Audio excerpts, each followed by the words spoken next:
Demon's Souls is an action RPG developed by From Software for the PlayStation 3 and released in Japan in 2009. It was lauded for its excellent level design, atmosphere, and tense exploration, rewarding a methodical playstyle which was uncommon for its genre at the time. It was also harshly criticized for its difficulty, lack of player conveyance, and poor storytelling. When Sony president Shuhei Yoshida played it, he uttered the words, "This is the worst game I've ever played," and refused to publish it in America.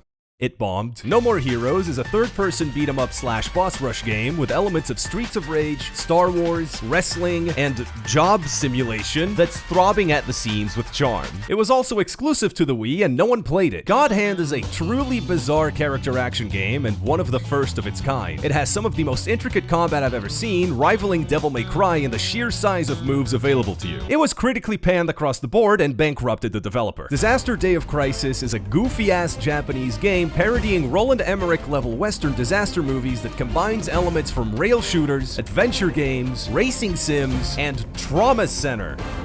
Somehow. When Nintendo of America president Reggie Fils-Aimé played it, he uttered the words, "This is the worst game I've ever played," and refused to publish it in America. It was also exclusive to the Wii and no one played it. It bombed. Deadly Premonition is one of the worst games I've ever played. What do these games have in common? I love them, but they are dog shit. I have a huge soft spot for flawed games with fun ideas, because to me, they're 1,000 times more interesting than a game that is good but plays it completely safe. Making something that appeals to a certain niche is already inherently riskier than making something with broad appeal in mind. So even if that niche doesn't exactly fit my curvaceous ass, I'll still respect it for what it attempted to do. Give me Wonderful 101 over Horizon Zero Risks any day of the week. We need games that attempt to push the envelope, even if they're bad sometimes. And the envelope kinda smells like shit. If Shinji Mikami hadn't woken up one day and decided to set the standard for third-person shooters, we'd still be aping GTA 3's shooting mechanics. Remember The Getaway? Exactly. And the funny thing is that if you go back and play RE4, it's got tons of jank that would be completely ironed out of a current AAA title that tends to be focus tested and overly designed to make sure to please the broadest and whitest of general audiences. Just look at the new God of Wars, any recent looter shooter, or Horizon, the new one, bringing us to Dragon's Dogma. Developed by Capcom under the wings of Hideaki Itsuno, the savior of video games, the elevator pitch was to create an action RPG without any grinding aspects that relied solely on mastering its combat mechanics in order to succeed, mixing elements from Monster Hunter, Devil May Cry, and Shadow of the Colossus. The game would sport a high fantasy setting combined with a detailed open world, multiple classes with varying playstyles, an online system that allowed you to hire characters to your party created by other players, and an intricate character creation system that not only let you tweak aspects like your height and weight, but they would also affect your in-game attributes. Originally pitched 22 years ago and finally released in 2012, it became one of my favorite RPGs of all time. And also, this is the worst game I've ever played.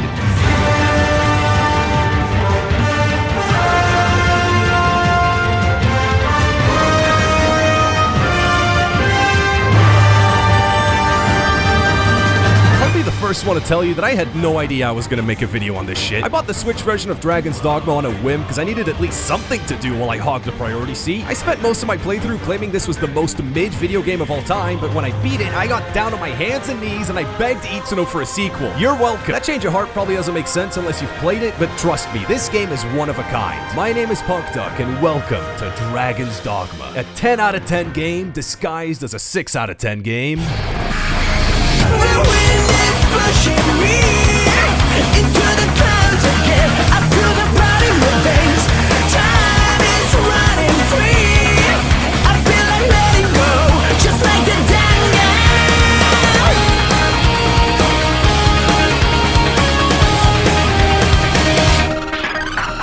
Have your pick. Any you like. What will it be today? Once you're past the fucking baller menu screen and hit new game, you are playing it. There is no cutscene, there is no warning. Tutorial. Gaming. Kill. Now you play as the White Man. And with the help of your allies, you don't really do much. Cut to black. None of that mattered. Grow up. Move on. French. Make your fella. Move on. Now the game can properly start. Grow up. If this sounds confusing, trust me, it gets better. A dragon pulls up, nukes your character's hometown and your character's home bones, finger blasts your chest, quite literally stealing and eating your heart. You play as the Arisen, and with the help of your pawns, you set off on your journey of adventure and vengeance, where you don't really do much. Most of the game is actually running a bunch of errands for Europeans while the plot takes the furthest backseat known to man. If this sounds boring, trust me, it is. The gameplay ends up doing most of the heavy lifting, which is surprising considering the genre. Even the best RPGs on the market usually have combat that I would charitably describe as Skyrim-esque. As in, it's not very good, like Deus Ex, Fallout New Vegas, Dragon Age, and even these other games I haven't played mainly just ask you to look at enemy and click them. Then you pick up Dragon's Dogma, and this game has grappling, parries, fucking pause combos. It's like playing Monster Hunter with one hand and DMC with the other while you read the cliff notes to Oblivion through Google Translate. I think. I haven't played it. Bosses are where the game truly stimulates my clitoris, since you're able to grab onto their bodies and climb around to attack specific weak points, like cutting the tail off a chimera so it can't spit poison anymore, or cutting the phone line to my building so Denny stops fucking calling me! Stop sending me shit! I'm killing you now! Jokester that I am, I always refer to this game as Shadow of the Dragon's Dogma due to its similarities to the boss fights in Castlevania Lords of Shadow. There's 9 classes in total, or 5 if you're a grown-ass man. You can switch between them whenever you want, and each one is uniquely terribly balanced. And when I say terribly balanced, I don't mean boo-hoo, my number isn't inflated enough. I'm the kind of guy that hears the word endgame and slips into a coma. What I mean is, a couple of them just aren't fun. In any RPG, I make it a point to cosplay Nuts from Berserk, and in this case, the game is practically screaming at you to do it. There's a warrior class that specializes in two-handed greatswords. One of the presets is literally his fucking face, and you used to be able to get his armor in-game because licensing laws are cool and good. You'd figure with so much fan service, it would be the intended way to play, but I regret to inform you that the John Nuts build is Skyrim-esque. As in, it's really shit. DPS-wise, it's like the weakest vocation by far. It somehow manages to feel sluggish and clunky at the same time, and it can only use 3 abilities at once while every other class gets to use 6. I paid 3 silver coins for this shit. Donovan got ripped off. The main reason I thought the game was mid for so long was because I endured 30 hours of missing goblins at point-blank range and figured the whole thing was like this. Then I switched to Assassin and the combat turned into Ninja Gaiden. That's when the game finally clicked for me, because it is fucking exhilarating to snipe a dragon out of the air and then jump onto its chest to stab the shit out of it while the game's theme moonbeams its way directly into your cochlea.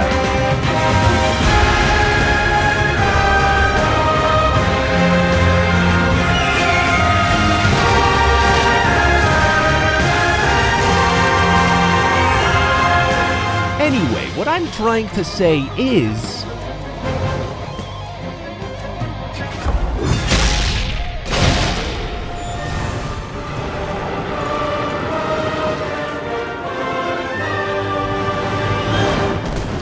you should play Warrior. Any rarities to sell? I'll pay you handsomely. Now that we've covered the G in the RPG, let's talk about the R and maybe a little bit of P. Most of the usual menu dicking around that plagues this genre is done in the background for once. As you level up, the only thing you need to worry about is what moves to unlock, since your stats will automatically increase depending on the vocation you're currently playing as. You'd figure this would apply to your base stats too, since you didn't get to choose them during the character creator. But that's where you're wrong.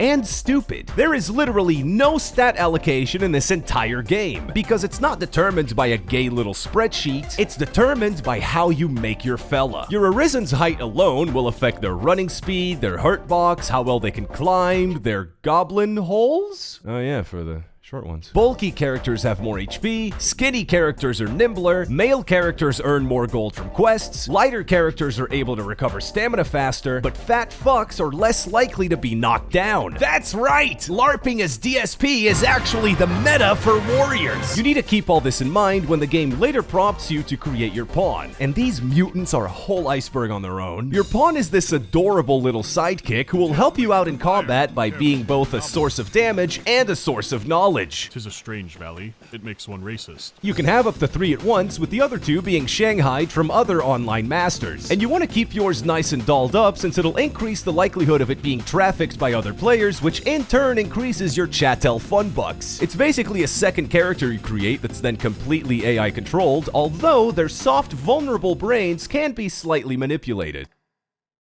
There's multiple ways to go about this. You can sit them down and berate them, you can drug them into changing their personalities, but in true Danganronpa fashion, this is also subtly done in the background. Since your pawn is essentially a newborn baby, they are dumb as rocks and look to you for how to act in combat. Any playstyle you exhibit or commands you throw out will slowly mold their skulls over time. For example, if you rush bosses down in the middle of a big fight, your pawn will do the same, and if you play your drugs right, they can carry entire encounters for you. It got to a point where my pawn was so broken, I started spending most fights just looting shit and letting them do their thing. The problem is that my slave thought this was some kind of combat lesson, so he also started ignoring bosses to grab coins and became completely fucking useless. Stop looting shit! I'm killing you now! What's funny is that none of these things I just told you about are ever communicated by the game. My only source is the danglewiki.com. Dragon's Dangle is so allergic to admin, it doesn't even tell you that it's doing it for you. No stat management, no spreadsheets, and no, I'm not gonna set up two-factor, thank you very much. I'm doing fine. And I've had the same password for years. The master works all, you can't go wrong. Come again. After 15 hours of doing exactly fuck all, it's finally time to fight the big bad dragon. And not the kind I shove up my ass. From here on out, this video is gonna have spoilers galore, so if you give a shit, you should pledge to my Patreon, and then leave, and then pledge to my Patreon. Right before the final showdown, Big Dragon reveals that he kidnapped your wife, and this could be literally anyone. This whole time, the game had a secret wife mechanic where the errands you run for Europeans make them increasingly hornier for you. And whoever has the highest built-up sex meter by the end of the game ends up getting kidnapped by the lizard. Most players won't even realize that this system exists. 99% of people end up with the princess since the plot railroads you into, road railing her. Lucky for me, I'm one of the 1% that ended up with fucking Caxton the blacksmith. Because I bought a bunch of his shit and gave him that Funko Pop he wanted. He has a wife, and he doesn't even care. We had hot, passionate, gay sex under the moonlight. He said thanks for that, and goes right back to selling me swords. And not the kind I shove up my— You'd think riding off into the sunset with your husband would be where the game wraps up, but that's where you're wrong. And gay. Killing the Red Freak sends the world into a post-apocalypto nightmare and blasts a giant chasm in the middle of the city. And considering Belgium is a massive shithole, I'm shocked this has never happened to me. And I've had the same address for years. While the plot of Dragon's Dogma is nothing to write home about— Here, by the way, I live right here. The third act is like if Yoko Taro barged into the writer's room and they just let him cook. You jump into the hole, you kill a couple bosses to unlock a portal, and then you meet God. You fight him for a bit and then he takes his hood off, revealing that God is actually the White Man, the guy you played as all the way back in the tutorial. He tells you that the world is cyclical and every 50 years or so, the previous Arisen sends out a dragon to scout his next replacement. You have one last epic confrontation, you beat him, and you did it. You are now God. You have become Jimmy, Eater of Worlds. It just takes some time, Arisen. You take your rightful place on the throne, you beam down to Earth, and then you don't really do much. In fact, you don't do anything.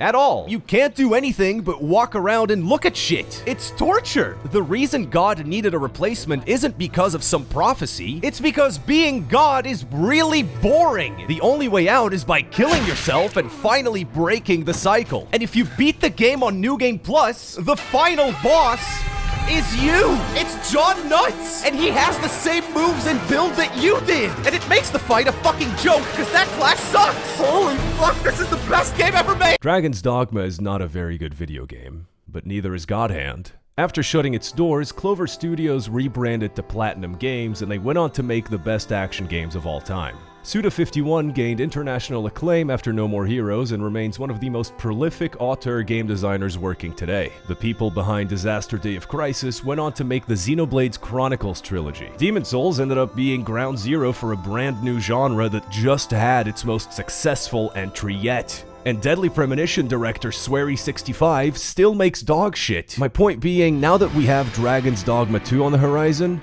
mark my lips, that game will be one of the best RPGs ever made. With the sequel's announcement, I thought I'd make this to get people into the first one. I hope I did a decent job at it, and I mean, it's probably on sale right now. It's $5! This game is truly magical, and you owe it to yourself to experience it. There's a lot I didn't cover because I want you guys to see it for yourselves, like the forgery system, the wake stones, and I didn't even talk about Dark Arisen. Or play it. But seriously, give it a shot, because if you don't, and I just wasted 5 months of my life making this shit, and beating the game 4 times because my save data corrupted halfway through production, I will never, ever blame you. It's not a very good video game. Thanks for watching. Before I leave you alone, I want to thank my sexy producers, which include Carson, That Man You Know, Death Before Retreat, and FPEarwig, and my patrons, which include Bloodspear, Adventurer Huggles, Aren Kresky, BO713, Daniel Johnson, Grimnarwhal, Jeffrey R., Oliver Zakery, Richard Brimley, Susana, and Linus Sex Tips. Thank you for all your support, and stay big chillin'.